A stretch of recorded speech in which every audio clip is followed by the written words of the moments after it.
Jean Lassalle, juste, vous allez bien nous faire une chanson, vous chantez au Parlement, faites-nous une petite chanson du Sud.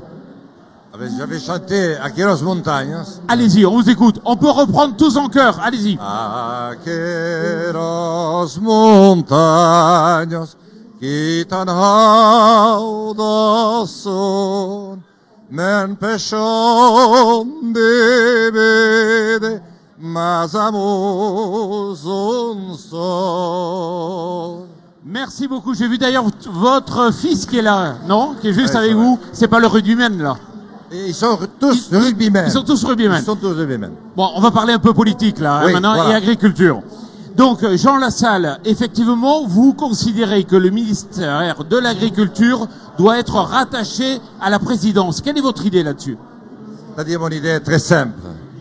Tout le monde l'a dit et j'entendais François Asselineau le dire avant moi et je partage beaucoup de ses points d'analyse. L'agriculture française est en train de mourir. La plus grande agriculture du monde est en train de s'éteindre sous nos yeux. Parce que les fils ou les filles ne peuvent plus succéder à leur père, comme l'avaient fait pourtant dans les périodes les plus tragiques. Je pense à 70, je pense à la guerre de 14-18, 39-45, à leur père. Il y avait toujours un neveu, il y avait toujours un cousin. Mais aujourd'hui, le coût est devenu tel que le fils ou la fille, qui ont d'ailleurs été très longtemps à l'école, ne peuvent plus, et leurs compagnons et leurs compagnes ne peuvent plus vivre dans des villages où il n'y a plus personne. Mais comment en est-on arrivé là et qu'est-ce qu'il faut faire? Bien, moi je vais déclarer effectivement les campagnes de France et l'agriculture française, grande cause nationale, directement rattachée au président de la République. Patrice Moyon. Oui, en 2008, vous avez lancé avec André Chassaigne un appel des États généraux des campagnes. À quelles conditions est-ce que vous pouvez aujourd'hui rendre les campagnes plus vivantes? Quelles sont les conditions nécessaires pour que des jeunes s'installent aujourd'hui en agriculture? D'abord, il faut que je retrouve pour la France une marge politique que nous n'avons plus. Deuxièmement, il faut que je trouve une marge financière que nous n'avons pas non plus. 2013, vous faites un tour de France. À l'heure des médias, des réseaux sociaux, à l'heure d'Internet, vous faites le pari de la lenteur. Qu'est-ce qui est ressorti de ce tour de France, de cette France un peu des oubliés, à l'écart des métropoles? Une immense rencontre, un moment de communion. Et j'ai trouvé un pays, la France, qui a peur et qui n'a plus confiance en rien ni en personne. C'est un pays qui craint la déflagration, qui n'est pas loin. Mais en même temps, ils voudraient pour leurs enfants que ça se passe pacifiquement. Et c'est la raison pour laquelle je suis candidat à la présidence de la République. Mais Jean Lassalle, faut être fou pour être candidat aujourd'hui. Ça coûte cher, ça prend de l'énergie, du temps. Qu'est-ce que vous avez envie de sauver? La France, et puis une certaine idée de l'humanité et de la civilisation, de celle qui nous a permis de nous élever au-dessus de l'animalité. L'animalité, c'est « je t'écrase parce que je suis plus fort que toi ».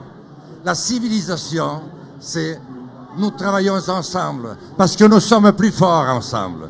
Et nous devons être plus forts pour sauver nos villages, nos champs, nos prés, et nos beaux produits et nos belles prairies. Voilà, c'est tout simple, c'est ça qu'il faut. Et est-ce que vous avez les moyens? Est-ce que les médias vous invitent? Alors ça a été le grand problème. Depuis quelques jours, depuis d'ailleurs que Bayrou a rejoint Macron, moi ça m'arrange bien. Les médias m'invitent, c'est vrai, mais ça a été un problème. J'ai entendu Asselineau. Il y a une chose au moins, c'est que TV Agri m'a toujours invité et je lui dis merci. C'est la radio de la démocratie et malheureusement la démocratie est en train de mourir en France aujourd'hui. Patrice Moyon. Il y a la tentation du repli sur soi qui parcourt les campagnes françaises et qui ronge aussi l'agriculture française. Quel est votre regard sur l'Europe? Alors mon regard sur l'Europe est très simple. Je discuterai, et je vais bien l'expliquer pendant ma campagne, uniquement avec les chefs d'État et gouvernement dans un premier temps. La France doit retrouver une marge de manœuvre financière et politique. Où je vais le faire? La France verse 20 milliards d'euros au budget européen intégré. et elle n'en reçoit que 13 milliards en retour. Alors ça fait beaucoup si on regarde le classement des pays et leur taille, mais c'est très peu si on compare le nombre d'habitants. C'est pratiquement rien. En tout cas, ça ne va pas. La PAC a contribué à déserter le monde agricole français. Nous avons perdu 3 millions d'habitants sous l'égide de la PAC, et ça a été une erreur monstrueuse. Et deuxièmement, je veux rappeler que la France a été le grenier de l'Europe et du monde, et que ce n'est pas un repli sur soi. Au contraire, c'est une ouverture d'esprit, c'est une ouverture nouvelle pour reproduire une agriculture de qualité avec de bons produits de chez nous. Au moment de la malbouffe, où tout le monde a peur pour sa santé, la France va le faire. Parce que si elle le fait, elle va rendre service à tous les autres pays d'Europe, aussi paumés que nous, qui viennent aujourd'hui nous concurrencer. Et elle va rendre service au reste du monde, qui est aussi paumé que nous. La France a plus à gagner qu'à perdre au sein de l'Union européenne? J'ai pas compris. Est-ce que la France a plus à gagner qu'à perdre en restant au sein de l'Union européenne? Écoutez, l'Europe a toujours survécu à ces discussions. Mon objectif impérieux est de maintenir la paix. Et aujourd'hui, on a l'habitude de dire que la France a toujours une querelle d'avance. La querelle, c'est l'Europe. Et une guerre de retard. La guerre, c'est la dictature que nous avons laissée s'imposer sur nous. Elle n'est pas visible. Elle n'a pas de frontières. Elle n'a pas d'armée, mais elle rentre dans nos cœurs et ruine nos campagnes comme elle a ruiné notre industrie. Oui, je trouverai les moyens, parce qu'il y a bien d'autres leviers sur lesquels je vais peser, notamment la vente de l'électricité à l'Allemagne, à l'euro symbolique, alors que nous supportons le poids du nucléaire. Alors, vous aimez le panache, mais pourtant les fonctionnaires européens n'ont aucun panache, n'ont pas la liberté de prendre des positions, de pouvoir agir. Est-ce que vous y croyez toujours justement à l'institution européenne? C'est notre faute à nous les politiques. Nous avons démissionné depuis 30 ans. Je le dis à tous les amis qui sont là. Nous avons démissionné depuis 30 ans. C'est une démission. C'est une démission absolue. Voilà. Quels que soient les mouvements d'ailleurs, les uns, puis après les autres, et par 2 fois ensemble, parce qu'il y a eu 2 cohabitations, nous avons signé des traités européens et mondiaux dont nous n'avons jamais informé la France. Il est temps, j'avais demandé aux autres candidats de le faire, ils n'ont pas voulu le faire. Moi, j'ai écrit un berger à l'Élysée pour qu'on fasse le point avant de voter. Où en sommes-nous vraiment? Alors non, ce n'est pas une gageure. Je suis engagé pour aller à l'Élysée parce qu'il le faut. Il le faut pour la France. Et d'ailleurs, vous avez vu le nombre de concurrents qui sont partis avec moi. Hollande, à terre. Juppé, à terre. Sarkozy, à terre. Bayrou, à terre. Et tous les autres. Et moi, je suis toujours là. Et au second tour? Au second tour, c'est moi. Et si c'était pas vous? Ça sera moi. Forcément. Forcément. Pas d'alliance pour fais porter appel vos idées. à tous ceux qui m'entendent. Est-ce qu'ils peuvent continuer à souffrir que ce grand pays, qui est le nôtre, continue à s'enfoncer irrémédiablement parce que ces dirigeants ont peur de tout? Est-ce qu'ils ont eu peur il y a 70 ans? Est-ce qu'ils ont eu peur il y a 100 ans? Ils ont versé leur sang, justement pour que nous soyons là. Et lorsque la France va bien, elle est heureuse, comme après le Conseil national de la résistance. Et lorsque la France va bien, c'est l'Europe et le monde qui vont mieux. La France éclaire le monde. C'est vous qui avez conseillé François Bayrou de se rapprocher de Macron? Votre ami de toujours, Bayrou? Hélas, François Bayrou ne me demande pas conseil, ne me demande plus conseil depuis longtemps. Et c'est d'ailleurs l'un des éléments qui a fait que politiquement, j'ai fait un autre choix que le sien. Lui s'imagine que c'est une question de sentiment. Il n'y a rien de changé sur les sentiments. Mais politiquement, il est resté un ministre d'il y a 30 ans.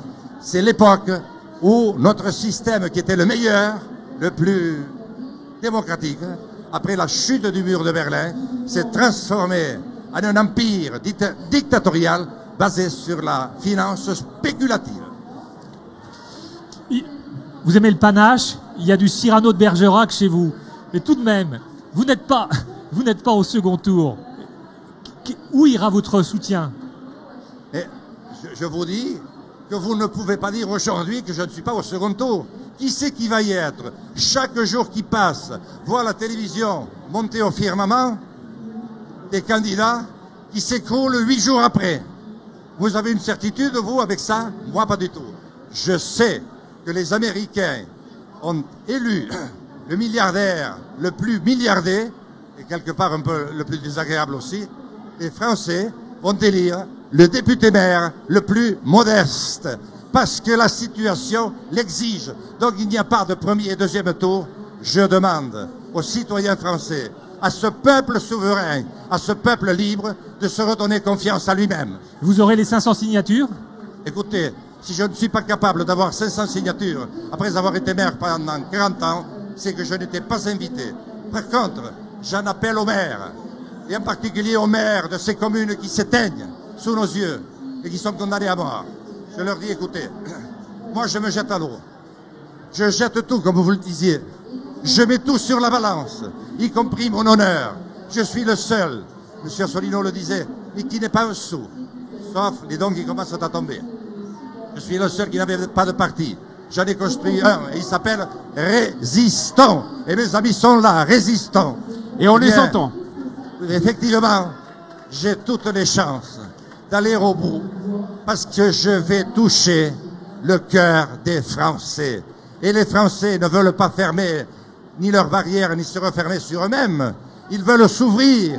Ils veulent inviter toutes les jeunesses du monde, mais ils veulent être patrons chez eux. Ils veulent pouvoir diriger chez eux. Jean Lassalle, c'est pas qu'on s'ennuie, mais c'est fini. Les émissions ont une fin. Merci. Patrice Je fais un Voyant. dernier morceau. Oui, allez-y. Et tout le monde va l'apprendre, c'est...